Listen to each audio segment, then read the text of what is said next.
Shalom, salam sejahtera. Renungan malam seiman berjudul Sama dalam Kasih Karunia.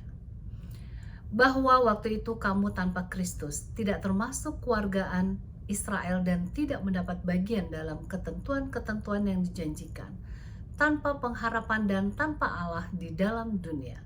Tetapi sekarang di dalam Kristus Yesus, kamu yang dahulu jauh sudah menjadi dekat oleh darah Kristus. Efesus 2 ayat 12 dan 13.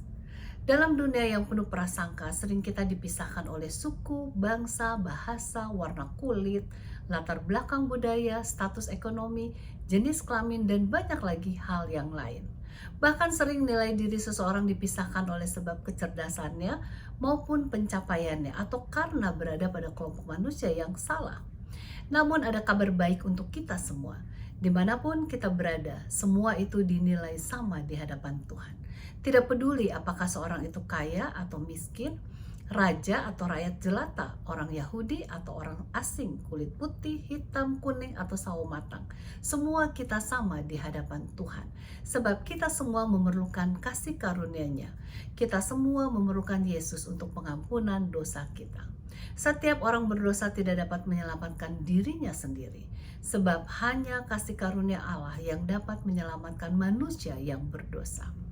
Kita bersyukur oleh sebab Tuhan yang telah mengulurkan tangannya untuk menjangkau kita semua yang datang dari berbagai latar belakang agar memperoleh keselamatan. Orang berdosa hanya dapat menggunakan imannya untuk menyambut kasih karunia tersebut. Dan pada saat itulah ia diselamatkan oleh sebab kebenaran Yesus. Tadinya kita berjauhan karena memiliki latar belakang yang berbeda. Namun oleh sebab kasih karunia-Nya, kita menjadi dekat dan dipersatukan. Pada pasal yang sama, Efesus 2 ayat 3-5, Paulus lebih lanjut mengatakan, sebenarnya dahulu kami semua juga terhitung di antara mereka.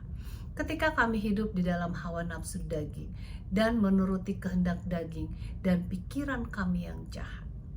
Pada dasarnya kami adalah orang-orang yang harus dimurkai, sama seperti mereka yang lain.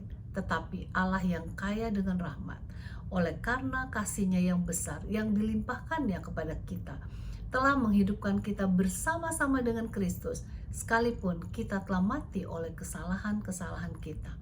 Oleh kasih karunia kamu diselamatkan. Kita bersyukur oleh sebab kasih karunia-Nya. Kita yang seharusnya mendapatkan murka, justru mendapatkan kasih sayang. Kita yang seharusnya mati justru mendapatkan kehidupan. Kita yang seharusnya mendapatkan hukuman justru mendapatkan keselamatan. Bayangkan, ini berlaku untuk semua orang. Kita dapat menikmati hidup baru dalam Kristus, sebagai gantinya hidup dalam dosa. Kiranya kita semua berpegang teguh kepada kasih karunia Allah untuk selama-lamanya. Tuhan Yesus memberkati.